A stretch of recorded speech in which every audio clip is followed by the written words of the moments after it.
the chemistry of the water is slightly different from the normal wells. Now, because of the higher temperatures, like I said, there's a thin film of oil. You can see it, which means again is the water is corrosive. Actually, some of them are corrosive. Then some of them have a higher pH. That is, they're moving from acidic to alkaline, which may yield some health benefits. But when most of the water we have in Nigeria, they are normally, the pH is normally for around 5, between 5 and 7. But when it's above 7 to 8 to 9, that is moving from acidic to alkaline. It becomes very good in neutralizing the body's acidity. And that may be why they think it has healing virtues. But it's not miraculous in terms of being supernatural, because anytime somebody takes water that is alkaline in nature, it's very good for the body. But most of the water we have, both bottled water, rainwater, most of them are acidic. Aside the residents, visitors also share in the healing experience. I love to look at water a lot, so I've been to all their water bodies, and this hot water is particularly interesting because there was an issue I used to have in my leg, so because the water was hot, I now formed the habit of whenever I come around, I go there, I place my leg in the water. And though it hurts, but with time I found out that, it was easier for me to deal with the wound and it healed much quicker. So I think the water is a natural gift from God and people explore it a lot. I've seen a lot of people with, big gashes. They come there. There was this particular brother that he had some terrible wound, I think knife cut or something from farming. So what he does is every day he comes and he walks along the water. That's quite courageous of him because it's very hot, as you may have seen, So, but he does that every day, every morning. And I saw him getting better and better. So I don't know where he is now, but I think he's all right now. But he doesn't do that anymore. A lecturer of environmental and hydrogeology at the Enugu State University of Science and Technology, Dr. Daniel Uzioko, who had carried out a study on the Umulapa Spring, sheds light on what could be responsible for the hot water resource. Is it mystical, natural reactions, or an inexplainable circumstance? When we heard many years ago that Umulapa had hot springs, that's at Aki, I became interested in investigating. And I went out with some of our research students, and then we examined the particular one. They call it Miracle. We found out that it wasn't really a spring. It was an old abandoned well. We don't know exactly when it was drilled, but that's actually what we found out. It issues from the ground, so the villagers are right in assuming that it's a spring, but actually it's not a spring. An old abandoned well, it issues hot water, and I remember then the temperatures were around 40, 42 degrees Celsius. So we decided to check whether there are other wells in the area that are doing that.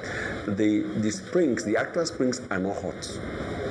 But we found a number of boreholes that issue hot water. In fact, the newest borehole there, we measured the temperature. It was an artesian well. An artesian well is a well that's pumping water without need for a pump. It's ejecting water out because of pressures beneath. So you have high hydrostatic pressures in those areas. And due to the geological setup, you have some of the wells, they don't need a pump. So the moment they struck water in that particular place, in one primary school, water was shooting out at about 1.5 meters above the ground. So we measured the temperature to 49 degrees Celsius. And you can see a slight film of oil on the water. It's consistent with all the areas that have hot water.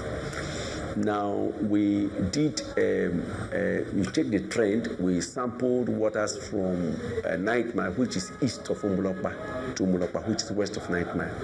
So that as you go from east to west, there's a gradual building up of temperature. So the moment you enter Umulapa, the temperature shoots up to 45, 46, 47, even 50 in one or two cases. So what you have there is not actually a hot spring, but a hot borehole. For all that it's worth, this water is a miraculous gift of nature to this community, or so they believe. However, Dr. Zioko has a different opinion as he dismisses fear of climate change or volcanic eruption underneath. Initially, again, a geologist would assume that maybe there's something volcanic or magmatic going on. There's no such a thing. We've checked, there's none. But there has been some surveys we built on other people's works. If you move towards the Niger Delta, moving towards the Benue Trough, there was assumed to be a gradual increase on what we call the geothermal gradient, that is the heat flow on the earth. Now, towards the Omolokpa area, it's a bit higher than what we have in the Niger Delta. And so what happens is that this deep aquifer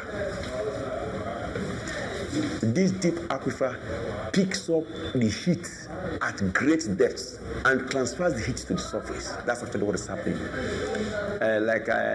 If you know the geology of the area, now Enugu is basically underlain by Imo shales.